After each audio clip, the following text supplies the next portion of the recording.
Hello, my name is Saxon Okuma, and today I'll be talking about domestic executive powers and the topic of that being executive privilege. In this discussion, I'll primarily be talking about the U.S. v. Nixon case. This is a case that has to do with the Watergate scandal. For those of you that don't know about Watergate, Watergate was a break-in that happened at the Watergate office complex in 1970, and what's significant about this break-in is the Democratic National Committee's headquarters was located in this office. And these individuals that were arrested for breaking in, which we now call the plumbers, were an affiliate of President Nixon's Committee for Re-electing the President, acronym being CREEP.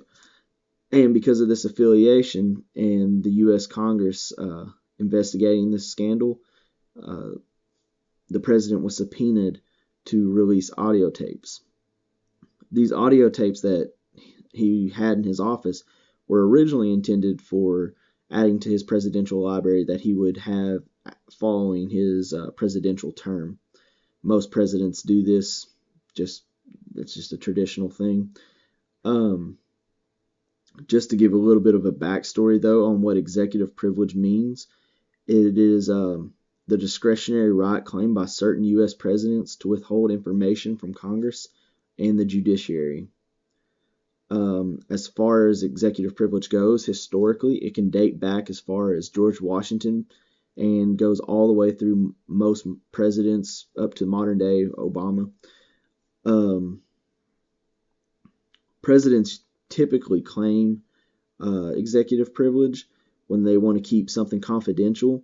And usually they claim this because, or they're supposed to claim this because the information that they say is confidential may jeopardize national security, or because the disclosure would be contrary to the interests of the executive branch. So basically, it's secrets that only pertain to them or the executive branch that they want to keep protected. But as far as executive privilege goes, it is not actually written or specifically enumerated in the Constitution.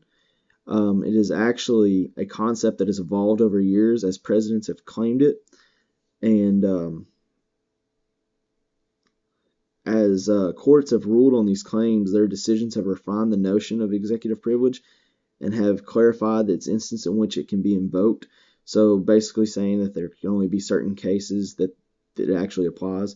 This being the main thing of the U.S. v. Nixon case. The case is trying whether or not this use of executive privilege is constitutional. Speaking of the case, the facts of the case are, as I told you, about the Watergate scandal with the break-in, and because the individuals that broke in have an affiliation to the president, the president was subpoenaed to release audio tapes. He refuses to give up these audio tapes, and because of his refusal, we have U.S. v. Nixon. As the case went on, the court would hold that no, this is not the case for executive privilege. They would say that the president's executive privilege is not absolute, and it must bend to Amendment 4 and Amendment 5, which are the requirements of a speedy and fair trial and the ability of defendants to face their accusers. They also decided that the court should review communications, such as these audio tapes, in camera review, which basically means that the judges can only view these in their chambers. So that way, if there is any information, that it will be kept secret, and therefore there's nothing jeopardized. And basically, the court claimed that the interest claimed by the president was not sufficient to outweigh that of the individual citizens. Therefore, the tapes were turned over. And which model that I could see being used is not just one, but it could be two. And I could see that as the legal model and the strategic model.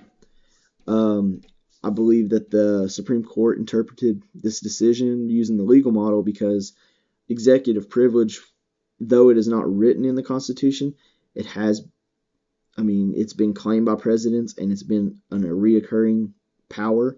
So therefore, they cannot just rule that executive privilege just doesn't exist or anything like that. So they have to reckon with it. But at the same point, because of their decision, they made it to where it was not disbanded or anything, but it just did not apply to this particular case. And I also believe it could be the strategic model, and the reasoning that the strategic model is how the court views, what the outcome may be. And in this case, how would the Supreme Court look if they were to just allow Nixon to declare executive privilege on this, and then therefore he could just declare executive privilege on anything he wanted and have unchecked power. So by making the ruling that they did, they set it to where there has to be certain cases that apply for the president to actually declare executive privilege. As far as the effects go on society, the major effects that I could see is possibly that, like I said, they voted in a way that it didn't allow President Nixon to have supreme rule and have unchecked power. So therefore, it did keep the separation of powers. He got to keep his power, but at the same point, it didn't take it away. When it comes to society, the biggest thing is that this inevitably led to the resignation of Nixon, because once the tapes were released, he was found to have an affiliation. And then what was the relevant political and legal events that occurred? So years later, in 2004, Vice President Dick Cheney was involved in, I wouldn't say it's not a scandal or anything, but he was involved with an event that has to do with executive privilege.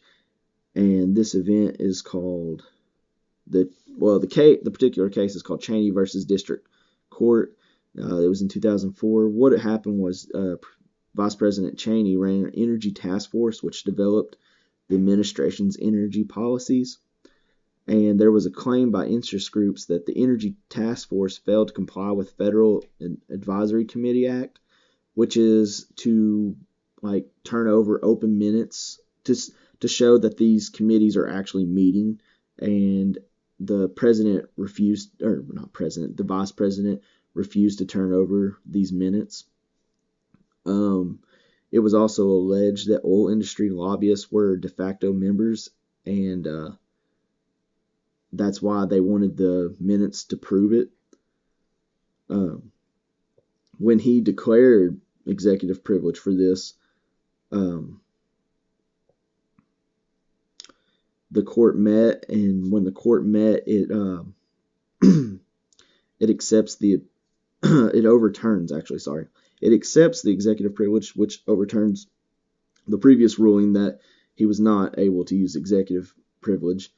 And because of this, once again, executive privilege still works. In this particular case, it did meet the requirements set by the Supreme Court that it is a particular case to use executive privilege. The Supreme Court in this particular case said that executive privilege, because the violation of FACA is not important enough to override this privilege. And see, with the Nixon case, because it was a more important event, he couldn't declare it because then it was keeping something that hindered the investigation. Versus this didn't really affect anything to turn over minutes or not. And that's the end of this presentation. Thank you.